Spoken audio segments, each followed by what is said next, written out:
The monk foretold my fate. The princess's lifeline is short. She will not live long. She can only rely on others. Living a dull life might ensure peace. The stepmother coughed violently. The master. It passed, it passed. Later, she used the name Heaven's Wrath to scare me. She reduced me to a common daughter. She wouldn't let me learn to read or write. Nor would she teach me music, chess, calligraphy, or painting. She tried to ruin me. So I secretly slipped into the National Academy to attend classes. The teacher caught me. I stood firm, not picky. I'll learn whatever I can. On the day of the imperial exam, I set fire to the gatekeeper's house, faked my death, and escaped. I traveled far to Yanmen Pass. I became a new recruit in the women's military camp. 10 years later, I returned to the capital. The emperor's uncle praised my achievements. My lord, you have a daughter. Do you want her? I was cautious. Can she bring a life-saving gold medal as her dowry? I have a mother who loves to lie. She says she can conquer all with a silver spear. I asked her why she couldn't break through the square walls of the Yen King's mansion. She said she drove the barbarian tribes away for 3,000 miles. I asked her why she couldn't win over the favored concubine of Lord Sun. Finally, my mother lost her composure.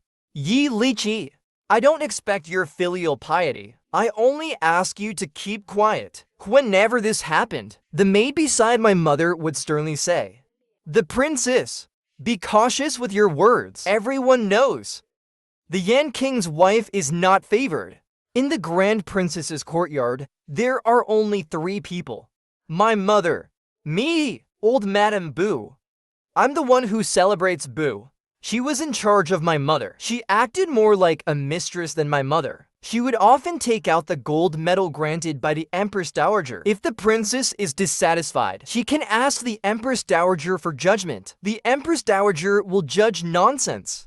She only sent a decree to the frontier. The people blamed my grandfather for teaching his daughter poorly. I secretly gave Boo a nickname called unacceptable, because the phrase she said most often was, "Princess, unacceptable."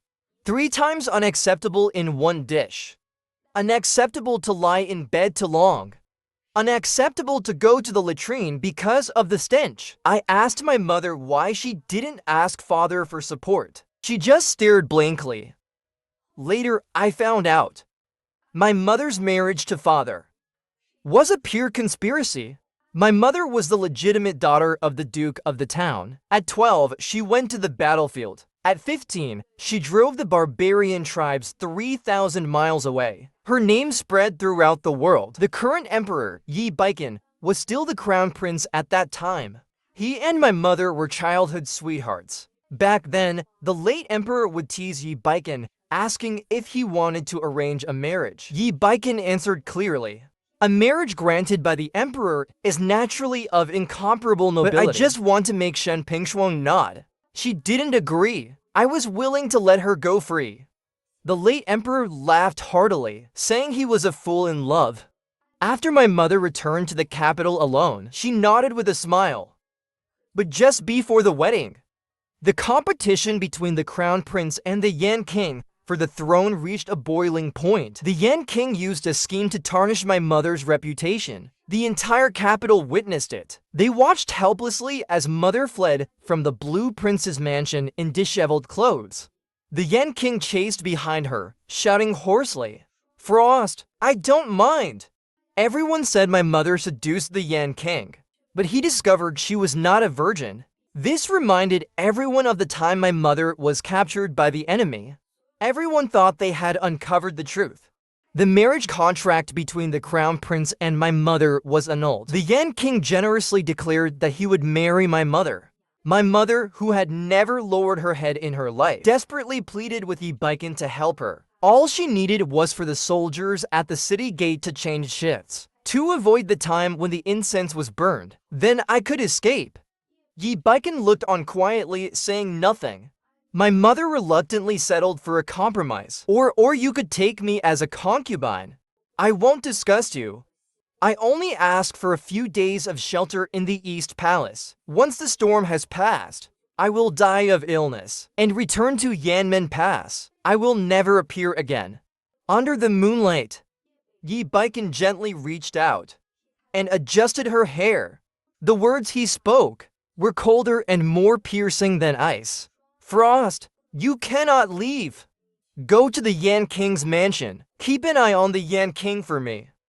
Only with you there will I feel at ease. My mother stared at him for a long while, her voice hoarse. So were all those sweet words lies? Yi Baiken smiled slightly.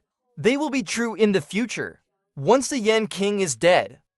When I ascend the throne, you will be the imperial consort. My mother finally saw through the hypocrisy of everyone. Behind the crown prince stood the scholars. Behind the Yan King stood the generals. The duke of the town only guarded the frontier, never taking sides. The crown prince said he loved her, but it was likely just a scheme to gain the support of the duke of the town's military power. The Yan King, however, would not be as he wished. So, my mother became the only sacrifice. On the day of the wedding, the moment my mother stepped into the bridal sedan, she laughed uncontrollably. She didn't stop even during the wedding ceremony. Everyone said my mother had gone mad. They said, fortunately, the crown prince didn't marry her. Otherwise, the future empress would have been a madwoman. They said the Yan King was deeply loyal and righteous. He would marry any woman, even one without a clean reputation. How truly touching! From then on, Shen Pingshuang became the Yan King's wife. Who still remembered that she could ride a horse and wield a spear? Who knew that in her prime, she could compete with a hall full of men for their attention? After I was born, the Yan King never came to my mother's courtyard again. He only had eyes for his true love, his side consort, Bai Jin. He even handed over the management of the household to her. My mother became despondent, sinking into sadness every day. When I was 5, she couldn't bear it anymore. She fell seriously ill. The side consort stood at her sickbed, gritting her teeth. When you die, I will be the Yan King's wife. What does it matter if you're the only female general in the Great Way? In the end, you lost to me, Shen Pingshuang. You reap what you sow, and she truly believed no one knew. My mother did not react. In fact, she didn't look at anyone, didn't care about anyone. Even when I cried and called out to her, she only moved her eyes slightly, until the night before she passed away. I still remember it. It was a snowy night. She unusually had the energy to sit up. In this snow-covered courtyard, she asked me for a set of pear blossom spears. Bu feared that if she was displeased, she might stab herself. For once, she kept quiet. In the final moments, my mother coughed up a mouthful of blood. I didn't lose to anyone. I just never won against fate. The day my mother passed away, the emperor canceled the court session due to illness. My grandfather hurried back from Yanmen Pass through the dust and wind. He wanted to see his daughter one last time, but father claimed that my mother had died of a fake illness, afraid that her death might spread plague. He had already burned all the household registrations. My grandfather had spent his entire life holding his head high. But when he came to this cramped capital, he had no choice but to learn to bow his head and humble himself. Let me take her ashes with me then. You trapped her. You never loved her. Now that she's gone, just let her return home. Father disagreed. He said that since she had become the Yan King's wife, the capital was her home. My grandfather had no choice but to yield. He then requested to meet me once. Father still shook his head. Lichi's body was frail. She was already so sick that she couldn't recognize anyone, and she was most afraid of meeting rough, martial men. It's better that my father-in-law doesn't meet her. Father was doing this on purpose. He resented that even though he married my mother, grandfather refused to support him in seizing the throne. Grandfather broke down.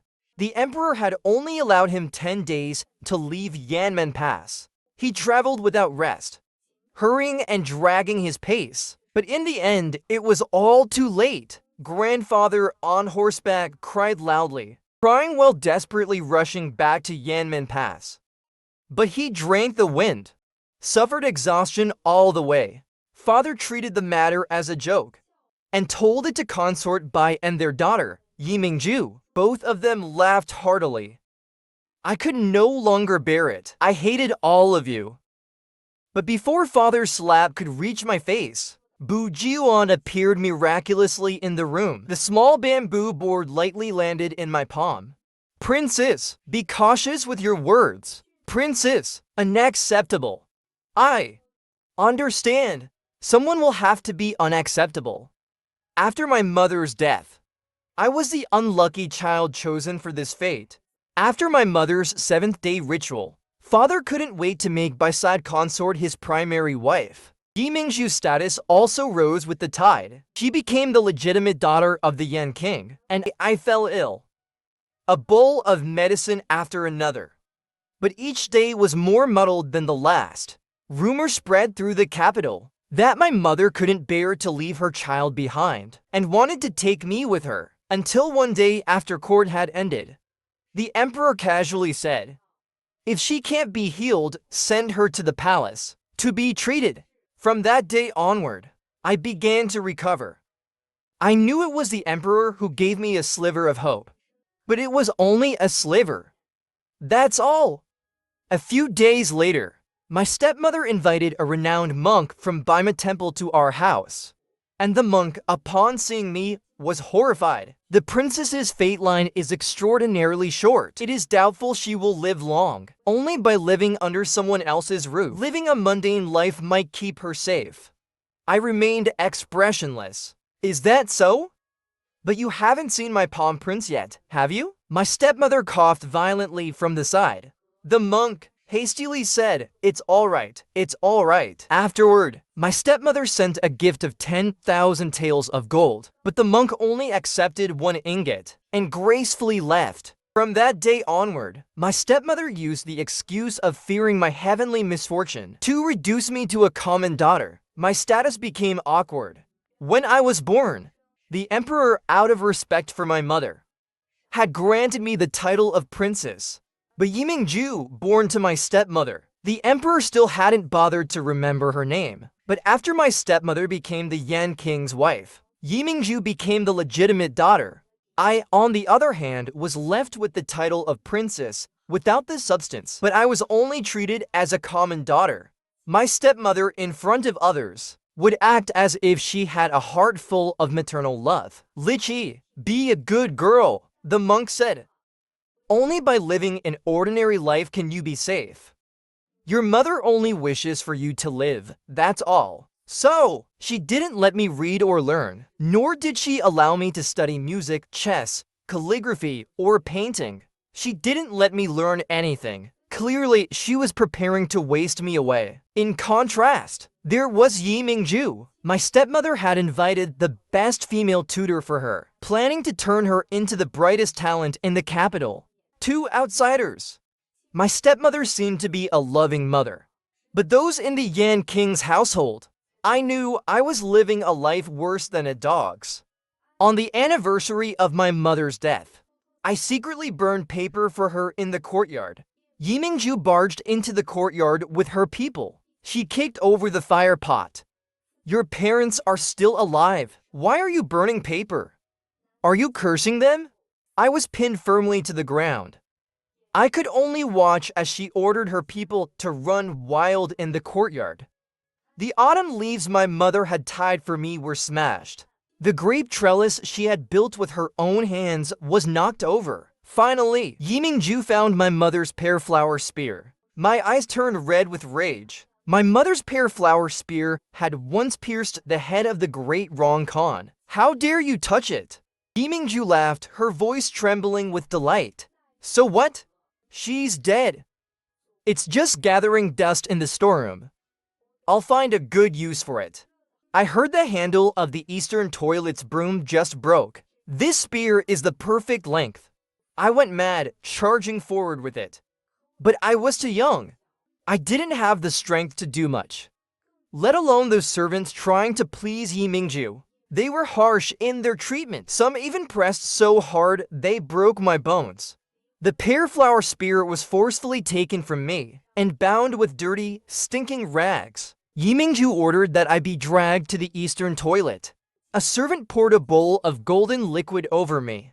The disgusting smell drenched me from head to toe, but I couldn't even speak, fearing that if I opened my mouth, it would all flow inside. Yimingju pointed at me, laughing loudly. "Someone, bring the ink and brush. I've just learned painting. It's perfect, I'll paint her stupid face." Perhaps because I smelled so terrible, the servants who were holding me down relaxed their grip. I seized the opportunity. With all my might, I charged toward Yimingju. Yimingju let out a sharp, high-pitched scream. "Ah! I'll kill you!" I ignored the blows from the servants landing on me. And with all my strength, I clung to Yimingju. I shared the filth on me with her. Yimingju cried out in horror. When my stepmother found out about this, she had the charcoal and blankets in my courtyard removed. My stepmother looked at me with fake kindness. "Lichi, you're too weak.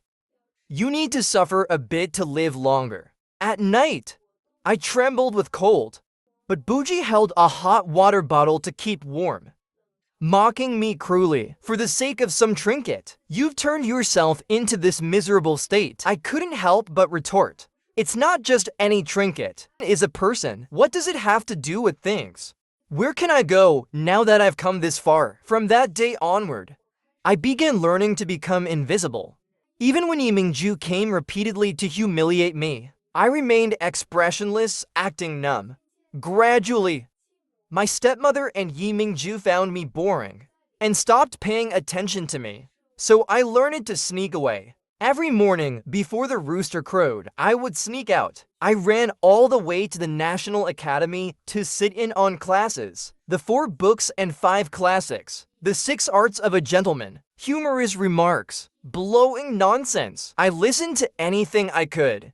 At first, I couldn't understand a word, but gradually, I started to find some enjoyment in it. Eventually, I became bolder and began sneaking into the library to read books. Until one day, I accidentally knocked over a candlestick, and the sparks instantly set the pages on fire. I froze in shock. At that moment, a hand reached from behind and put out the flames for me.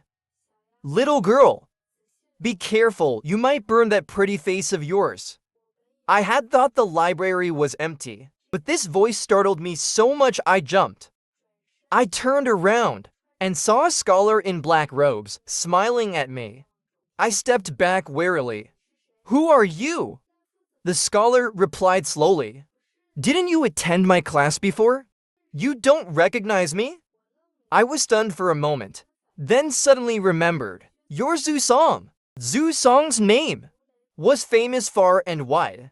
He was a scholar, but the current emperor treated him as a close confidant. He was allowed free access to the imperial palace and given the freedom to speak his mind with no restrictions. The emperor would personally carve a piece of roasted venison for him at banquets and serve it with his own hands. Zhu Song, his rank in the court was higher than anyone else's. He could come and go as he pleased. Without hesitation, Zhu Song responded, "I'm as timid as a mouse. I dare not enter the court." The emperor held the knife and casually waved it in midair.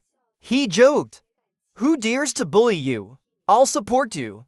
Zhu Song, holding a jar, was so drunk he could barely stand. His words were slurred.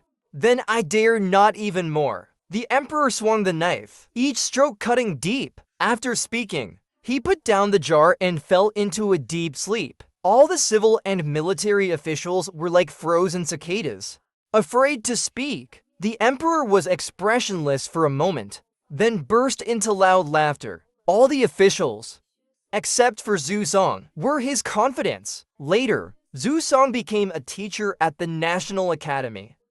I had indeed attended his lectures a few times, but always hidden outside the window. I never had a clear look at his face. Zhu Song casually flipped through the book I was reading. "Which family are you from, little one?" I stayed silent. He didn't seem to mind. "If you want to learn, I can introduce you to the National Academy." I was first excited, then disappointed. Zhu Song found it amusing. He asked, "What's the matter?" I hesitated. "I can't let my family find out." Zhu Song thought for a moment. I thought he would keep probing. But instead, he handed me a token. "If you have time, you can come back to this library. I'm willing to teach you." From that day on, Zhu Song dedicated 2 hours every day to teaching me. He never asked for my name again.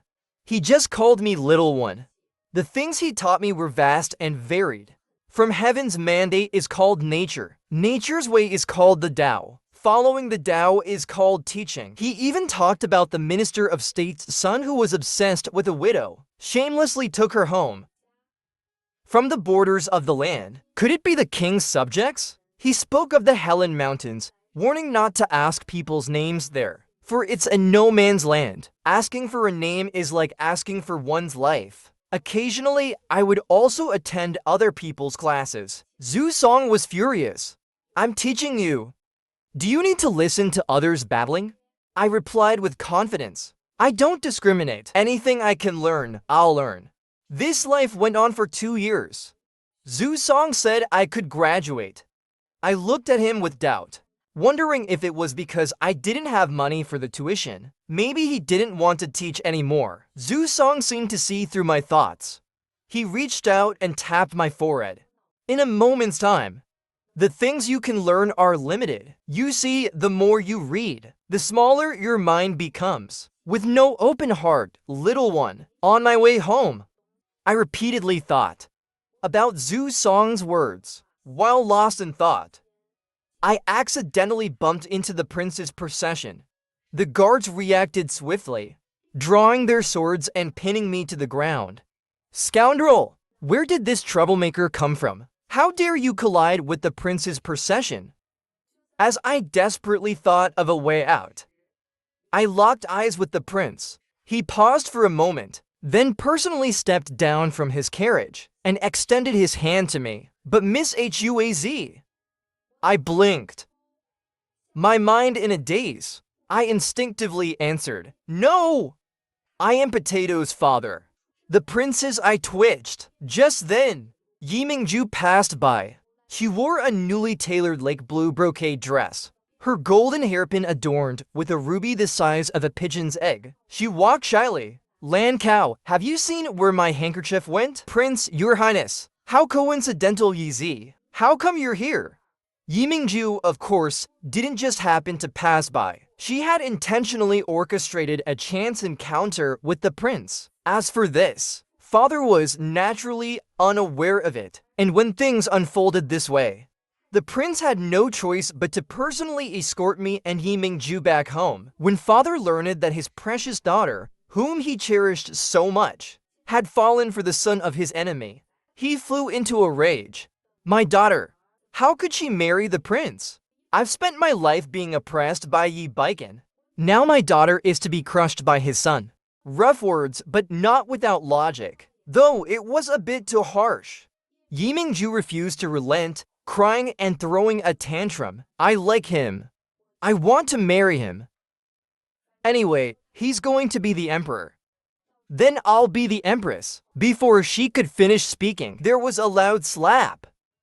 The entire room fell silent. Yimingju clutched her face, unable to believe that her doting father had struck her. "You go back and think about your actions. Stay in your room, don't come out." Fearing that I might also want to marry the prince, father locked me in my room for 3 whole days and nights. But I was someone who would never let things go easily. Under the cover of night, I set a fire. While everyone was panicking and trying to put out the flames, I crawled through the dog hole and escaped. Mother had taught me, without breaking, there can be no rebuilding. Only after breaking can one truly rebuild. She had also taught me, don't carry burdens too heavy, for you cannot walk far. Zhu Song had taught me, in solitude, one can be free, be unseen by the world. So, I decided to give up my identity as the daughter of the Yen King. I no longer cared for the title of a princess. From now on, I would be Li Zi, and no longer Yi Liqi. A month later, I finally arrived at Yanmen Pass,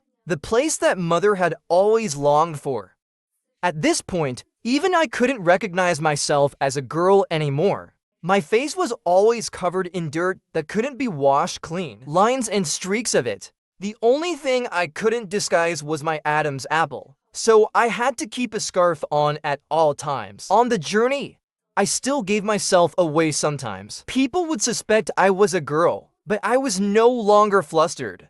I would shout loudly, "Who's got the effeminate tone here? Do you dare to compare gestures with me?" The other party would quiet down, mumbling that they were just joking. When I reached the conscription office, I happened to overhear people talking. "Have you heard?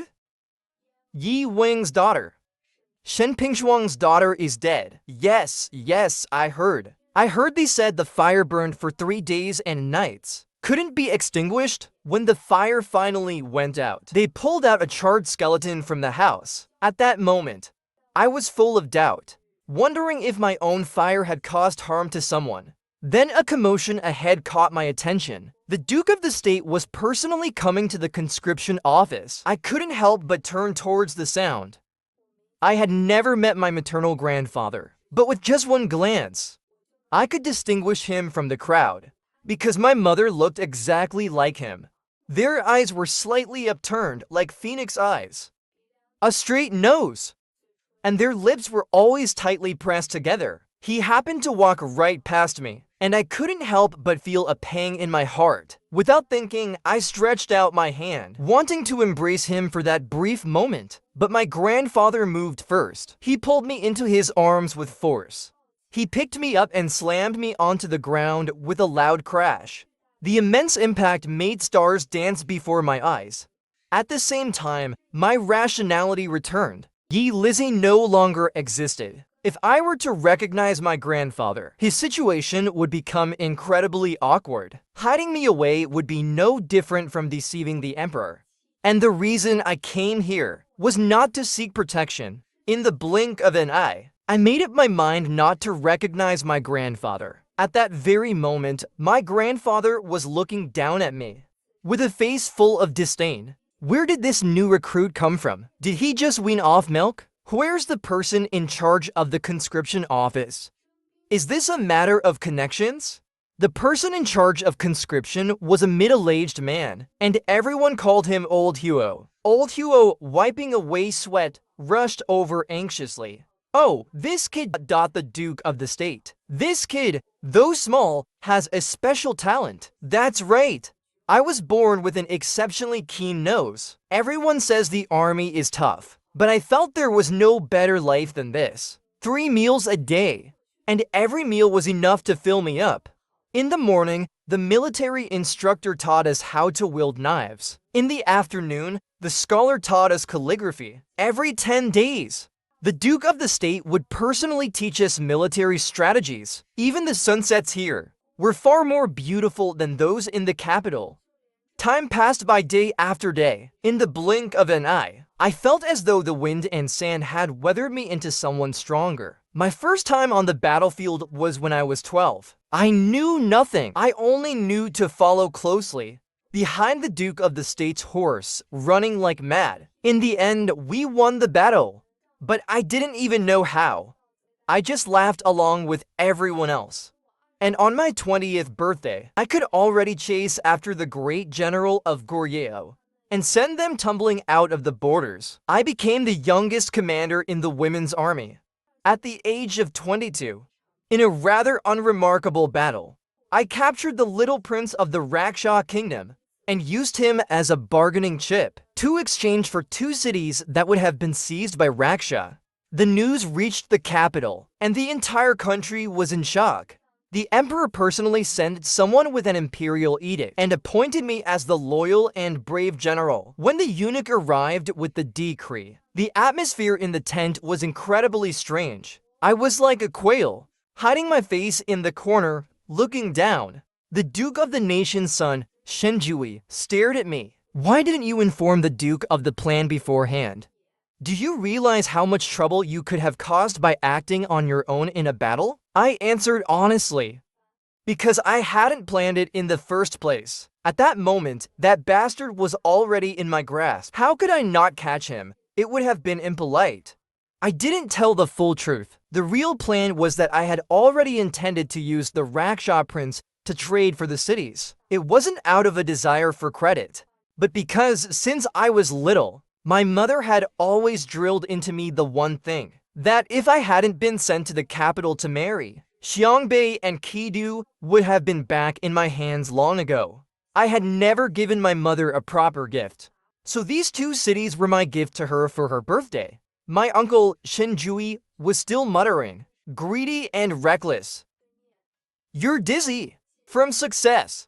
Take a break. His constant muttering gave me a headache. What young person doesn't want to make a name for themselves? Back then, when Frost spoke, Summer suddenly fell silent. The tent fell into a deep silence. I couldn't help but speak up, calling out. At that moment, the tent curtain was lifted by the eunuch who had come to deliver the decree. We're late, my apologies. Shenjui was still suspiciously staring at me. What did you just say? I quickly changed my tone. Yes, it is ridiculous. I won a victory and you still blame me? Why don't you tell me? Is that not ridiculous? The eunuch's gaze swept across the room, his expression calm. Then he smiled brightly like a blooming flower. This is the unstoppable, the valiant general, who strikes down generals and captures enemies. Who is invincible? The fierce and unstoppable General Li Zi, right? My lord, is there something? The eunuch replied with a smile. How can I dare call you general? You're now the emperor's most cherished one. Would you care for this cherished one? The eunuch spoke, and then cast a disdainful glance at the room. The Duke of the nation is getting old. Who will decide the fate of the border in the future? Isn't it all in the emperor's hands? General Li, you understand, don't you? Yes, I understand. But it's just that you want me to become the emperor's sword, to take away the duke's military power, right? The eunuch had hinted at it for a long time, before finally leaving, satisfied. As soon as he turned, the Duke of the nation was standing outside the tent, watching me. Come in. Once inside, the duke gestured for me to sit across from him. He picked up a chess piece and placed it on the board. I sat quietly. I don't know how to play. The duke calmly responded. I don't either. Then why is there always a chessboard and pieces in your tent? The Duke of the nation continued placing the pieces, absorbed in his own thoughts. 3 black pieces, forming a triangular formation. Li Zi, I truly admire you. But I have to admit, following me, your future is limited. The Duke spoke. Currently, the court is divided into 2 factions. The emperor values culture, while the king of Yen values martial prowess. They each want to pull the other onto their side. The king of Yen not only holds the late king's deathbed orders, but also has the support of more than half of the army. This is why the emperor has always wanted to win over the Duke of the nation, but the Duke has never responded. Therefore, now, the emperor intends to cultivate his own generals to counterbalance the king of Yan. And I am the one he has set his sights on. I am the piece he plans to use to break the deadlock. The Duke of the nation looked at me calmly. Now, the emperor has issued an edict summoning us to the capital to be rewarded for our merits. I've heard that at the celebration banquet, the emperor will marry off the princess in an attempt to win you over. At the border, we are all comrades in arms. But once we enter the capital, it's inevitable that it will be a fight to the death, regardless of the outcome. Remember, do not harm a single commoner. I picked up a chess piece. May I ask, Duke, where should this piece be placed? Which move should I make? The Duke of the nation closed his eyes, silent. After a long pause, the chess piece clattered to the ground. To enter the game is not the same as breaking the game. We cannot bring too many people into the capital, or it will look like we're stirring up trouble. The Duke of the nation raised his eyebrows, and finally chose 100 men to accompany him. But before we had even traveled halfway, a thunderous piece of news spread throughout the entire Dajiao. The second prince has rebelled. The Duke of the nation acted decisively. He, along with Shenjui, and Dr. Liu traveled light, galloping swiftly toward the capital. I, on the other hand, took my deputy, Wang Mantu, and circled around the middle route to mobilize our troops. By the time we gathered our 5,000 elite soldiers, riding day and night, we finally reached the outskirts of the capital to meet with the Duke of the Nation. By then, the area around the capital was already filled with refugees. Shenjui unfolded a map with a flick. The entire capital had been completely sealed off, like a locked iron barrel. No news could get in or out. This is the latest map we have in hand, which includes the military deployment around the 4 cities. Even though the situation was urgent, I couldn't help but admire the map. It was beautifully drawn. The troop deployments and terrain, and the distribution of villages were all crystal clear. The Duke of the Nation still had doubts. Is the person who drew this map reliable? Don't you think it's too coincidental that he showed up? I knew the answer. The Duke of the Nation and Shenjui had picked up 2 people on the road. One was a scholar, the other a monk. The scholar was called Dongxi. The monk was named Busi. Good names! Shenjui also had his reasons. If he is truly wise, then of course he's a valuable ally. But if this is a trap, we must stay alert and keep our guard up. I had to admit, the second prince's rebellion had clearly been planned for a long time. It was almost flawless. The 4 gates were heavily guarded, and we had no idea where the emperor and the court officials were being held. If we attacked recklessly, would the second prince, in desperation, kill everyone in sight? Just as the situation grew more complicated, a soldier arrived with a report. The second prince has sent someone for peace talks. In the blink of an eye, a plan formed in my mind. Wang Mantu, go check if the river passage is blocked. By nightfall, Wang Mantu and I, leading a small team, quietly infiltrated the river passage. There weren't many of us, only 20 men. But it was enough to win. Wang Mantu shivered from the cold, but he remained curious. General Li, how did you know this river leads to the drainage system? How else would I know? I used to dig tunnels in the city when I was a child. The main water channel was incredibly narrow, so it was impossible for a large group of soldiers to pass through. Any noise would be too loud, and the enemy would easily detect us. At that time, a single spark of gunpowder could cause chaos, and we'd all be singing loudly together, Young Shanlu. What's that? The rising dawn, then the setting sun. Once a person dies, when will they return? At noon, Shenjui had a long, heart-to-heart conversation with the peace envoy, and that scholar named Dongxi joined in. Although I wasn't present, I heard that under their joint persuasion, the peace envoy nearly swore brotherhood with them on the spot. Naturally, they extracted a lot of intelligence. For instance, the emperor and the court officials were trapped in the Chaoyang Hall. Also, there was gunpowder stored inside the hall. This was why the second prince didn't dare to launch a direct attack. Although he wanted to force the emperor to abdicate, it had to be voluntary.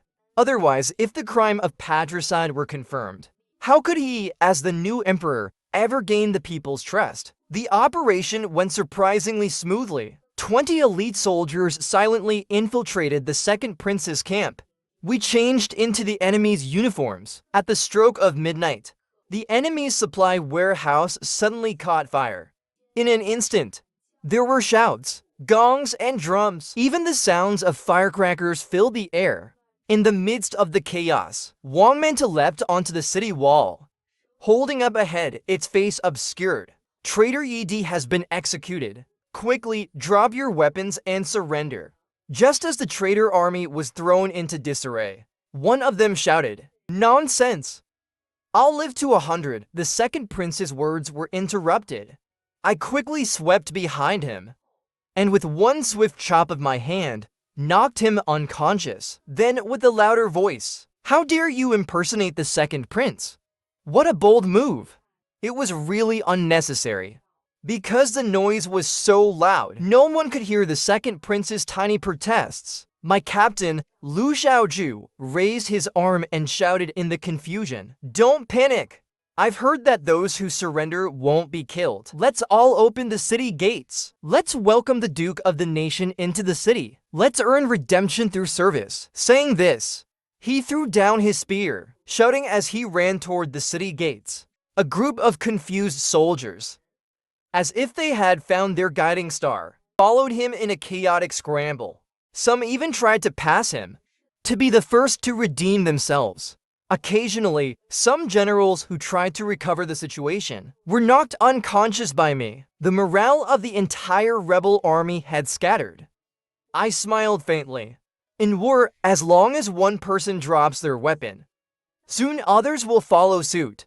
Once the morale is broken, victory is assured. The Duke of the Nation led his men to clean up the aftermath. The Emperor's trusted confidant, the commander of the Yulin Guards, also arrived. He greeted us with great courtesy, cupping his fists. "The Duke of the Nation has worked hard. The Emperor is considerate. He has sent me to assist the Duke." Everyone greeted him in turn. Behind us, we heard Shen Jui's voice calling out, "Master Bushai, Mr. Dongxi, over here." I eagerly turned my head, curious to see who was named so unusually. But at that moment, a faint breeze brushed past my nose. My steps faltered. Something wasn't right. A slight stench wafted from the nearby forest. I grew alert. In the next instant, the ground suddenly trembled. The sound of rustling leaves filled the air, along with heavy footsteps approaching. The Duke of the Nation shouted, "Alert!" At the same time, I rushed toward the Duke while shouting, "Be careful! Run!" In the next moment, two enormous figures emerged from the forest, charging straight toward the Duke. The Duke reacted swiftly, urging his horse to dodge. But unfortunately, the horse by nature was afraid of the strong and had already been paralyzed by fear. Shenjui was almost frantic, but he was too far away, unable to make it in time. In the blink of an eye, the Duke found himself isolated, surrounded by the two giant elephants. The armored trunks of the elephants rose high and slammed down heavily toward the Duke. At this critical moment, I grabbed a long spear, leapt up, and desperately grabbed hold of one of the elephants, using the momentum to flip onto its back. With all my strength, I drove the spear into the back of the giant elephant's skull. The giant elephant, in pain, threw its head wildly, throwing me directly into the air. It then collapsed to the ground and died. I didn't have time to feel proud of myself just yet. Suddenly, intense pain surged through me. The other giant elephant's sharp tusks pierced through my left chest. Jiping lifted me high into the air. At the moment I was tossed into the air, Shenjui and the Duke of the Nation worked together to bring down the other elephant. Then I crashed into a fragile yet warm embrace. Someone caught me, but I had no strength left to turn and see who it was. I could only breathe faintly. "Thank you." I felt great, honestly, but that person was incredibly stern. "Shut up." The events after that were chaotic. I was carried into the camp.